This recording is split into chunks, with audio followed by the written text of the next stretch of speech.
Hi everyone. In in this little video, which will be relatively short, I think, we'll be looking at the different types of meanings that can be expressed by a morpheme. So basically what I mean here is we have root words that can express certain types of meanings, and then we have grammatical endings or affixes that might express other types of meanings. So that's kind of what we're looking at here.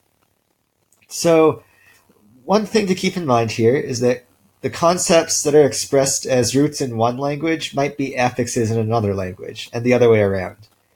When something is expressed as an affix or kind of a grammatical ending or a prefix, something like that, uh, that's because it's coming from the distinctions that speakers have decided to express most often in their daily speech. And this is a process that takes a really long time. It can take thousands of years for some of these affixes to come and go. But these affixes do change in how we use them. But for the most part, an affix is going to be an affix because it's a distinction or a meaning that we express quite a bit. So there is a language called UPeek, and UPeek has roots and it has affixes, just like English does. So some of the concepts here that they express through roots are things like the front of a parka cover, gathered up and used as a means of carrying things. They have a root for kind of the world or outdoors. They have a root for to have your legs be so cramped by the cold that you can't move. And they have a root for acting against accepted standards of behavior. So these are all roots. That means that they're probably not the absolute most common concepts that they're going to be talking about in UP culture. So, for example, in English, we have words like car, we have words like house. Those aren't necessarily the most common concepts. The most common concepts we're expressing in English are going to be those usually that are expressed through affixes. So, for example, if we have the word dog, that's a root, and then we add the S on the end to make it plural, dogs. That S is an affix. So that kind of means that we're talking about things as being plural or singular quite a bit, as opposed to talking about a specific thing like a dog. So kind of that general concept of plurality or the general concepts of past or present tense are concepts we use a lot as opposed to the concepts we might see from a root word like dog or run or eat or something like that. So there's a few more UPeek roots that I have here for you. One of them is about skinning a seal. Another is about having shoes on the wrong feet.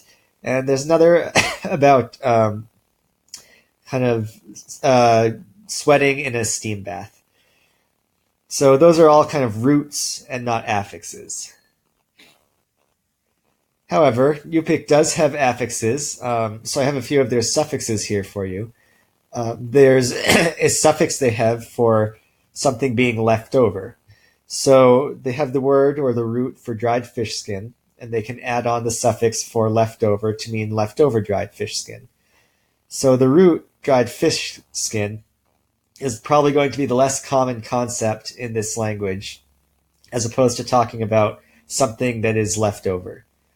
And then we have the word for see, and they have the suffix meaning go by way of. So when you add that to the word for see, you say go by way of the sea. So their concept of go by way of is a very common concept for the language, so it is manifested as a suffix rather than as a separate root. They also have a suffix meaning something like be afflicted in, so that's basically be sick in.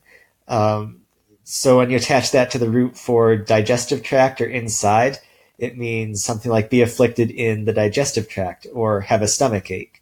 So talking about being sick or being afflicted is going to be a much more common concept for them, most likely, than talking about the digestive tract in general. And then suffer from a lack of is another concept that they've expressed through a suffix. So if they're suffering from a lack of wood, maybe it's really cold or something and they need wood for a fire. So they attach it to the root word for wood. But again, wood is probably less common of a concept to be talked about in Yupik than suffering from a lack of. So suffer from lack of is a suffix, whereas wood is a root, just a root word. And then a few more. They have a suffix for having something be cold. So if they attach that to the root word for feet, that means you have cold feet. Or if they take the suffix for catching an object and attach it to the root word for thing, that means they have caught that animal or thing. So having something be cold or catching an object are more common concepts than talking about feet or an animal or a thing. So these suffixes can change shape in a way. So I know it might be weird to think of suffixes or prefixes as having a shape, but this part relates back to the phonology that we were talking about last week. So in English, we have the plural concept. So the plural concept is expressed through suffixes, which means it's probably a very common concept. More common anyway than talking about a newt or a skink or a toad, etc. So when we have the plural, we add on a sound to the end of a word typically. So when we add it on to the word newt or skink, it becomes a voiceless sound, so newts or skinks. When we add it on to the end of something like toad or frog, it becomes a voiced sound, toads or frogs. The same with salamander, iguana, or gecko.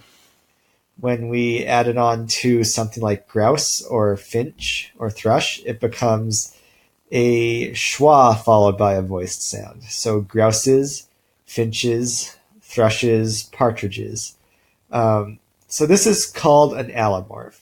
An allomorph is basically like an allophone that we talked about last week, where we have different forms of the same morpheme. And we get these forms of this morpheme because of the phonology involved. So if you think back to the phonology unit and think about the allophones and how those come about, it's exactly the same with these morphemes. So we add on the morpheme that's voiceless if the English root word ends in a voiceless sound that is a stop. So newt and skink both end in voiceless stops.